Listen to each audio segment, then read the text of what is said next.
Hello सो नमस्कार। एक बार फिर से स्वागत है आपका चाणक्य ग्रुप ऑफ इकोनॉमिक्स में। दोस्तों आज हम लोग डिस्कस करेंगे एक ऐसा नोटिफिकेशन जो रिलीज किया है यूजीसी ने, जो एक गुड न्यूज़ स्प्रेड कर सकता है आपके बीच में। नेट की तैयारी कर रहे हैं आप, अभी तक तो नेट के जो फंक्शंस थे वो थे ही, चाहे आप असिस्टेंट प्रोफेसर बनो, उसके बाद पीएचडी में एडमिशन लो या जेआरएफ के बाद स्कॉलरशिप लो। अब यूजीसी ने 3 कैटेगरी में इसको डिवाइड कर दिया है। तो आज के सेशन में हम लोग डिटेल में एनालिसिस करेंगे इस नोटिफिकेशन को, ताकि कोई भी चीज़ ना आपको भ्रमित ना करे। जो-जो एग्ज़ैक्ट है इस नोटिफिकेशन में उसको हम लोग डिटेल में एनालिसिस करेंगे। नेक्स्ट आपका जो करियर है ना, वो इस पे डिपेंड हो सकता है, क्योंकि नेट अभी तक हम लोग नेट क्वालीफाई अगर कर लेते थे, तो होता क्या था, कई बार नेट के मार्क्स से थोड़ा नीचे रह जाता था और कई बार जेआरएफ के थोड़े बहुत करीब रह जाते थे हम लोग, है ना? और जेआरएफ भी होता था, बहुत बढ़िया बात है। अब यहाँ पे नेट में थोड़े बहुत चेंजेस आए हैं, जो यूजीसी ने बहुत अच्छा किया है कि उन बच्चों के लिए भी ये ज़रूरी है, जो बच्चे नेट 1 या 2 नंबर से मिस कर रहे थे ना, उसमें इसमें उनको भी फ़ायदा है। एक-एक करके सारी चीज़ें डिटेल में एनालिसिस करेंगे। 27th ऑफ मार्च को ये नोटिफ़िकेशन रिलीज़ हुआ था और ये ऑफ़िशियल नोटिफ़िकेशन है यूजीसी का, कहीं कोई ऐसी बात नहीं है जो फ़ेक हो, ठीक है? ऑफ़िशियल है और जो चेयरमैन हैं, उन्होंने इसको अपने ट्विटर हैंडल पे पब्लिश भी किया है, ठीक है? तो अगेन ये एनईपी नेशनल एजुकेशन पॉलिसी 2020 के अंतर्गत इसको रखा गया है। अब एक-एक चीज़ डिटेल में एनालिसिस करते हैं तो थोड़ा टाइम लगेगा ही लगेगा, है ना? So that university grants commission conducts national eligibility test through the national testing agency, NTA conduct करता है, ठीक है? और मेन बॉडी कौन-सी है? यूजीसी। नेक्स्ट, नेट कितनी बार होता है? 2 बार होता है साल में, एक जून में और दिसंबर में।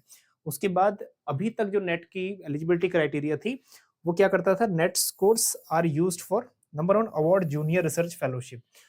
देखो, अभी तक जो नेट क्वालिफाइड का क्राइटेरिया है, वो ये है कि नेट आपका 6% क्राइट जितने भी रजिस्टर्ड कैंडिडेट्स हैं या जितने अपीयर्ड कैंडिडेट थे, उसका 6% नेट होता था और अप्रोक्सिमेटली हम लोग यही मेजर करते हैं कि जो 2% थे, टॉप 2% उनको चला जाता है जेआरएफ, जूनियर रिसर्च फेलोशिप, उनको जेआरएफ चला जाता है। अब यहाँ पे एक तो फायदा ये हो गया, दूसरा फायदा ये था एलिजिबिलिटी फॉर असिस्टेंट प्रोफेसर, ठीक है? असिस्टेंट प्रोफेसर नेट में भी एलिजिबल हो और जेआरएफ में भी एलिजिबल हो। जेआरएफ वालों को स्टाइपेंड मिलेगा, नेट वालों को स्टाइपेंड नहीं मिलता था। ये अभी तक नेट की जो एक मेन विशेषता है ये थी, या नेट का जो मेन काम था वो ये था। अब इसका काम थोड़ा-सा बदल गया है कि नेट का काम और क्या होना चाहिए। देखो, स्टूडेंट जो है ना इंडिया का सबसे ज़्यादा स्ट्रगल करता है, ये बिल्कुल बात फैक्ट है। यूनिवर्सिटी में धक्के खाता है, यूनिवर्सिटी की 10 बजे से लेके 5 बजे तक लाइन्स में खड़ा रहता है, उसको कोई सर्टिफ़िकेट चाहिए, उसको अपनी डिग्री चाहिए, उसको अगर कोई रजिस्ट्रेशन फॉर्म भी चाहिए या रजिस्ट्रेशन उसको सर्टिफ़िकेट लेना है अपना, तो उसको ₹2000 देना है, कोई मार्क स्लिप, कोई उसको ग्रेडिंग स्लिप पे नाम करेक्शन कराना है तो उसको ₹2000 देना है। सबसे ज़्यादा हरासमेंट जो होता है ना आज की लाइफ़ में, वो किसका होता है? स्टूडेंट का। मैंने खुद प्रैक्टिकल लाइफ़ में अपनी ये देखा है, सबसे ज़्यादा हरासमेंट होता है यूनिवर्सिटी लेवल पे, क्योंकि वहाँ पे कोई नहीं सुनता, ठीक है? अब यहाँ पे देखो यूजीसी ने क्या बेनिफिट दिया है स्टूडेंट्स को। Number 1, so many universities conduct their entrance test. अभी तक क्या होता था, इस यूनिवर्सिटीज़ ना यूजीसी नेट को भी नहीं मानती थी। कहती थी आप एडमिशन एंट्रेंस टेस्ट दो पीएचडी के लिए, लेकिन अब यहाँ मनमानी खत्म हो गई, है ना? यूनिवर्सिटीज़ और हायर एजुकेशन जो एंट्रेंस टेस्ट लेते थे, ये मैंडेटरी नहीं है, अब तो है ही नहीं एंट्रेंस टेस्ट। उसकी जगह क्या होगा? उसकी जगह नेट हो गया। हाँ जी, ये बिल्कुल मैंडेटरी हो गया नेट, एंट्रेंस टेस्ट खत्म। अब यहाँ पे एक मोनोपोली खत्म होगी यूनिवर्सिटीज़ की कि हम पहले एंट्रेंस टेस्ट रखेंगे, फिर अपने फेवरेट जो स्टूडेंट हैं उनको सेलेक्ट करेंगे, ऐसा खत्म हो गया। ठीक? आगे देखते हैं। सो दैट अब ये बात सच है कि जो गाइड जिसको जानता है ना उसका फेवर करता है और उसी का सिलेक्शन करता है। जिसके पास कोई जैक नहीं है, जिसके पास कोई फेवर नहीं है, वो कैंडिडेट हमेशा रह जाता है, ये भी प्रैक्टिकल सी बात है। और स्टेट यूनिवर्सिटीज़ में, सेंट्रल यूनिवर्सिटी में कौन नहीं चाहेगा एडमिशन लेना? प्राइवेट में तो हो ही जाएगा, है ना? पीएचडी में एडमिशन। चलिए आगे देखते हैं। सो मल्टीपल एंट्रेंस टेस्ट होते थे, वो खारिज हो गए। इस सेशन में हम लोग डिटेल में एनालिसिस कर रहे हैं तो ज़्यादा टाइम लगेगा, तो उस बात के लिए आप लोग थोड़ा-सा टाइम रिज़र्व रखिएगा। Next, to help the students with one nation entrance test for PhD. हाँ जी, वन नेशन अभी तक तो ये यही चल रहा था कि लोग क्या कर रहे थे, बच्चे क्या कर रहे थे, एंट्रेंस टेस्ट भी देते थे। अब यूजीसी ने क्या किया, to help the student with one nation entrance test for PhD admission as a part of implementing NEP. ठीक है, एनईपी 20 से इसको जोड़ दिया है। नेक्स्ट, अब एक कमिटी बिठाई गई, उस कमिटी ने जो ये मीटिंग थी 578th मीटिंग थी, 13th ऑफ मार्च को ये मीटिंग हुई। इसमें मेन सुझाव क्या दिए गए या फिर मेन जो इस कमिटी ने रिजल्ट निकाला वो क्या निकाला, ये देखिएगा आप। So NET scores can be use for admission to PhD programmes. पहली बात तो ये है कि जो नेट का स्कोर है वो पीएचडी प्रोग्राम्स के लिए मैंडेटरी है, ठीक, वो काम आएगा ही आएगा, कोई यूनिवर्सिटी आपको ये नहीं बोलेगी कि आप एंट्रेंस दो, ठीक। Next, in place of entrance test, तो एंट्रेंस टेस्ट का खत्म हो गया रोल, तो conducted by the different universities और हायर एजुकेशन इंस्टीट्यूशंस, बस। एंट्रेंस टेस्ट के नाम पे ही यूनिवर्सिटी 2000 से लेकर 4000 रुपए तक चार्ज करती थी, ये बिल्कुल फैक्ट है। यूनिवर्सिटीज चार्ज करती है, 2000 रुपए मैंने खुद दिए है स्टेट यूनिवर्सिटी के पीएचडी एंट्रेंस के, बल्कि यूजीसी नेट क्वालिफाइड, ठीक, फिर भी देना पड़ेगा आपको। नेक्स्ट, आगे देखते हैं। सो जून 2024, अब यहां से जो जून 2024 से शुरू है उसमें देखो क्या है, 3 कैटेगरीज है नेट की। कितनी कैटेगरीज? 3 कैटेगरीज। अब इन कैटेगरी को अच्छे से समझेगा कि अब नेट क्वालिफाइड तो है, लेकिन फिर भी वो नेट 3 जगह में अलग अलग यूज हो रहा है। नंबर 1 देखिए, eligibility for admission in PhD. अब तीनों का ही मेन रोल है, तीनों कैटेगरी का मेन रोल है कि नेट आपको पीएचडी में इंटरेस्ट तो देना ही नहीं है, पीएचडी में एनरोलमेंट हो जाएगा आपका अगर नेट होगा तो। नेक्स्ट, अगर नेट में थोड़ा ज्यादा मार्क्स हुए तो क्या हो जाएगा? जीआरएफ, ठीक, ये बात को समझिएगा। अगर आप हायर मार्क्स से पास होते हो या फिर हायर आपका रैंक या परसेंटाइल अच्छा रहता है, हायर मार्क्स रहता है, तो आपका जीआरएफ हो जाएगा, ठीक है, विद जीआरएफ हो जाओगे। साथ में आप असिस्टेंट प्रोफेसर के लिए, एपी के लिए तो एलिजिबल हो ही हो, है ना, असिस्टेंट प्रोफेसर के लिए एलिजिबल है ही है। पहली कंडीशन ये है, पहली कैटेगरी ऐसी है कि अगर आपका नेट क्वालिफाई हो गया with higher numbers, with higher marks, ठीक है, अच्छे आपके परसेंटाइल के साथ, तो जीआरएफ मिलेगा। नेक्स्ट, एपी के लिए तो एलिजिबल हो ही हो।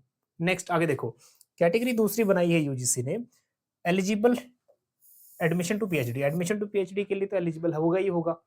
नेक्स्ट, विदाउट जीआरएफ, अगर आपके सिर्फ नेट लेवल के मार्क्स हैं, ठीक है, जीआरएफ में नहीं है, आप टॉप 6 में हो, तो आपको क्या मिलेगा? नेट, ठीक है, सिर्फ नेट, एडमिशन ले सकते हो नेट से, और एपी असिस्टेंट प्रोफेसर के लिए भी एलिजिबल हो जाते हो, ठीक। 2 कैटेगरी, अभी तक भी तो यही था, कोई चेंज नहीं है। तीसरा चेंज देखो, कैटेगरी थर्ड में मेजर चेंज है, ठीक है, ये तो हो गया जीआरएफ और ये हो गया नेट। थर्ड कैटेगरी में मेजर चेंज है, हाँ जी, क्या यूजीसी ने मेजर चेंज किया? Eligibility for admission to PhD programmes only. इसमें वो बच्चे हैं जो थोड़ा सा लोअर लोअर रैंक या फिर लोअर मार्क्स वाले, नेट बोलते हैं ना हम लोग, 2 नंबर से रह गया, एक क्वेश्चन से रह गया, 3 नंबर से छूट गया, यहाँ पे वो बच्चे लाई करेंगे जो कुछ ही मार्जिन से नेट जिनका रह गया था। अब क्या होगा? आपका स्कोर्स आएगा। पहले ना इसमें स्कोर कई बार मेंशन नहीं होता था कि that certified that UC net conducted that year and past, ठीक है, विद जीआरएफ और नेट ओनली, ऐसा आता था। लेकिन अब परसेंटाइल भी लिखा आएगा और उसके साथ साथ मार्क्स भी लिखे आएंगे, ठीक। Next, and not for the award GRF, GRF नहीं मिलेगा और असिस्टेंट प्रोफेसर के लिए एलिजिबल नहीं रहोगे। हाँ जी, तीसरी कैटेगरी में नेट आपका क्वालिफाई नहीं है क्योंकि नेट से नीचे मार्क्स हैं, जीआरएफ भी नहीं है। तीसरी में सिर्फ आप एलिजिबल हो जाते हो किसके लिए? आप पीएचडी के लिए एलिजिबल हो जाते हो, है ना। आई होप की बातें समझ आ रही होंगी।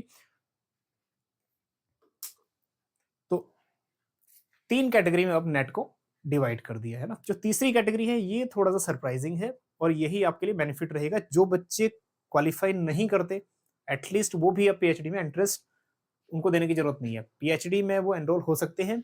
अब यहाँ पे क्या होगा? जब भी रिजल्ट आएगा, रिजल्ट परसेंटाइल में भी आएगा और रिजल्ट मार्क्स में भी आएगा, ठीक है। आगे देखते हैं। अब ये 3 कैटेगरी हैं, इन 3 कैटेगरी को अच्छे से आप एनालिसिस करिएगा। So to determination of the eligibility of NET for different categories, कैसे समराइज किया है इसको, ये देखिए। नंबर 1 कैटेगरी, हाँ जी, ये क्या है? जो हम लोग जेआरएफ फर्स्ट कैटेगरी, उसके लिए पीएचडी तो होगा ही होगा आपका, पीएचडी तो तीनों में ही होगा, ठीक है। इसमें एलिजिबल हो आप नेट असिस्टेंट प्रोफेसर के लिए भी और जेआरएफ के लिए भी। दूसरी कैटेगरी ऐसी है जहां आपका सिर्फ नेट हुआ है, जहां आपका नेट हुआ है उसमें आप असिस्टेंट प्रोफेसर बन जाओगे, ठीक है, आपको लेकिन जेआरएफ नहीं मिलेगा, अभी भी ऐसा ही होता है। दूसरी बात, आप पीएचडी के लिए एलिजिबल हो जाओगे, आपको एडमिशन सीधा, एंट्रेंस टेस्ट वगैरह होगा ही नहीं, नेट क्वालिफाई, आप सीधा जा सकते हो एडमिशन लेने पीएचडी में, ठीक है, अब इसमें भी क्या क्राइटेरिया है इंटरव्यू का, आगे देखते हैं। नेक्स्ट कैटेगरी 3 में वो हैं जो जिनका कुछ ही मार्जिन से नेट रह गया है या फिर वो नेट से थोड़ा बिलो है, ठीक है, उसका भी एक कट ऑफ लगेगा, ठीक, कितने मार्क्स।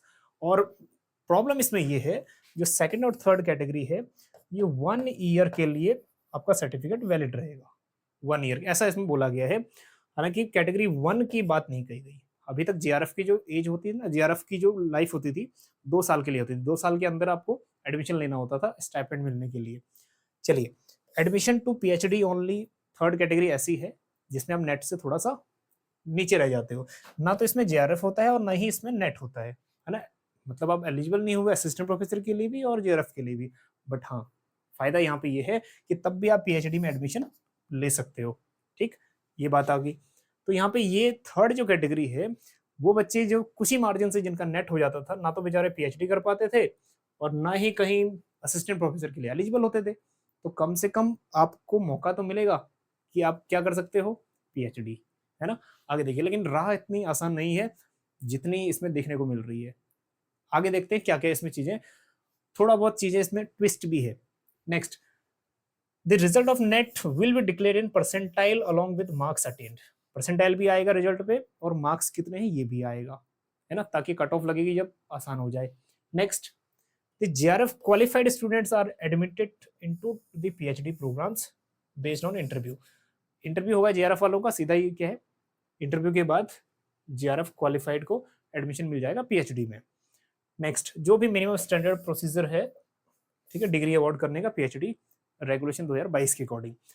अब दूसरी कैटेगरी देखो, कैटेगरी 1 की तो बल्ले बल्ले है ना, गए इंटरव्यू दिया और एडमिशन। मेन अब देखो नेक्स्ट कैटेगरी वालों के लिए क्या है। For student qualify category 2 and 3, जो कैटेगरी 2 और 3 में है, इनके लिए देखो क्या है, इनका जो भी 70% वेटेज होगा रिटर्न का and given to the test score and 30% weightage for the interview. 30% weightage interview का है कैटेगरी 2 और 3 के लिए, और 70% जो भी आपने स्कोर किया है नेट में वो। तो फाइट यहाँ पे है ये वाली। अब इसमें ये है कि इंटरव्यू में आपको 30% वेटेज है, तो यहाँ पे अगेन वो वाला फैक्टर आ गया जो मैं पहले बता रहा था। स्टूडेंट बहुत ज्यादा पैनिक होता है, स्टूडेंट ना, लाइफ इजी नहीं है स्टूडेंट की, सबसे मुश्किल लाइफ है क्योंकि बहुत हरासमेंट है।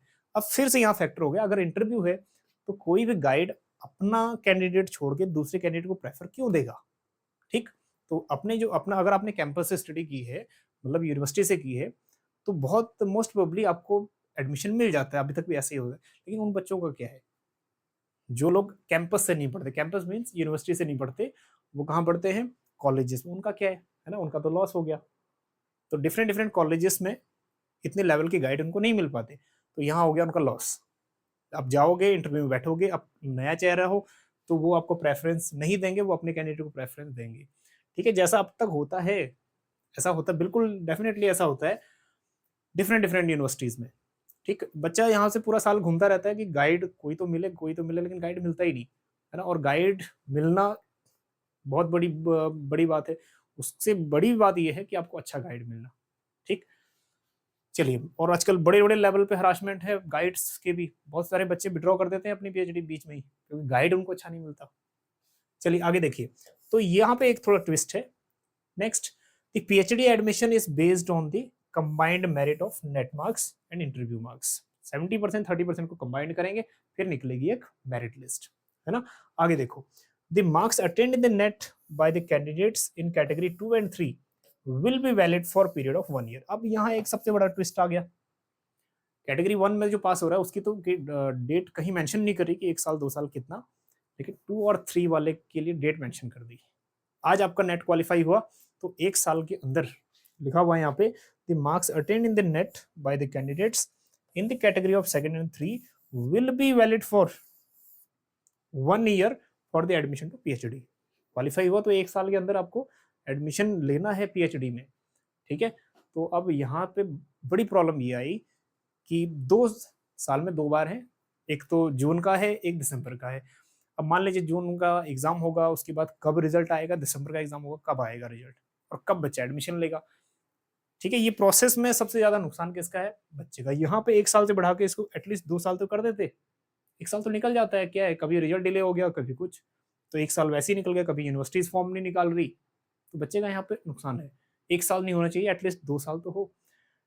तो पूरा ही नोटिफिकेशन एक बार बुलेटिन जो डिटेल इन्फॉर्मेशन है ना, इस वेबसाइट पे अपडेट हो जाएगी। और जून 2024 के बाद, जून 2024 से एनईपी 2020 के अंतर्गत ये पॉइंट भी आ जाएंगे। ठीक है, एक क्वेश्चन अब ये बनता है कि यूजीसी अपना स्टैंडर्ड तो रिवाइज कर लिया है यूजीसी ने, अब इस लेवल के क्वेश्चन आने लगे हैं कि जो जनरल स्टूडेंट है ना, वो लोग क्वालिफाई नहीं कर पाते। जनरल जनरल मतलब जो गांव के लोग हैं, जो हिंदी मीडियम वाले हैं, इतनी प्रैक्टिकल लैंग्वेज दे रहा है और प्रैक्टिकली क्वेश्चन का लेवल थोड़ा सा ज़्यादा कर दिया है। ठीक, तो इसमें जो बच्चे एडवांस सिटीज़ में रहते हैं वो बच्चे तो कर ले रहे हैं सॉल्व, ठीक है, क्योंकि उनके पास स्कोप है, उनके पास मटेरियल है।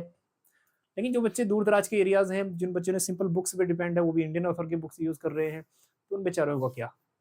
ठीक, उनसे नेट निकलने मुश्किल हो रही है, जेआरएफ निकालने में मुश्किल हो रही है, क्योंकि एक तो उनके पास मटेरियल नहीं है, दूसरा उस लेवल का उनके पास रिसोर्स नहीं है। ठीक, तो एनटी को कम से कम इतना तो देखना चाहिए कि बच्चा हमारे पास दोनों ही है, गांव वाला भी है, रूरल का भी है, और अर्बन का भी है, टीयर 1 टीयर 2 सिटी, ठीक है, सब है। मतलब कि एडवांस सिटी भी है तो रिमोट एरियाज भी है। तो ये था आपके लिए खुशखबरी जो स्पेशली किसने दी है, यूजीसी ने। कैटेगरी 1 में तो आप जेआरएफ कर लोगे, कैटेगरी 2 में नेट, और कैटेगरी 3 में अगर नेट के आसपास आपके नीचे नंबर है तो पीएचडी में एंट्रेंस आपको नहीं देना पड़ेगा, एडमिशन आपको डायरेक्ट मिल जाएगा। लेकिन बात वही, लूपहोल वही है कि जो प्रेफरेंस, ठीक है, ये मैटर करेगा यहाँ पे कि अगर आप किसी के प्री स्टूडेंट रहे हो तो गाइड इजीली मिल जाएगा या फेवर मिल जाएगा। ठीक है, क्योंकि 70% और 30% का वेटेज भी है। ठीक, 30% इंटरव्यू का भी वेटेज है। तो ये डिटेल एनालिसिस था। क्या आपका इसमें कमेंट है, ये आप जरूर बताइएगा। ठीक, क्या राय है। बाकी मिलते हैं आपको नेक्स्ट सेशन में। बने रहिएगा चाणक्य ग्रुप ऑफ इकोनॉमिक्स के साथ। Thank you so much.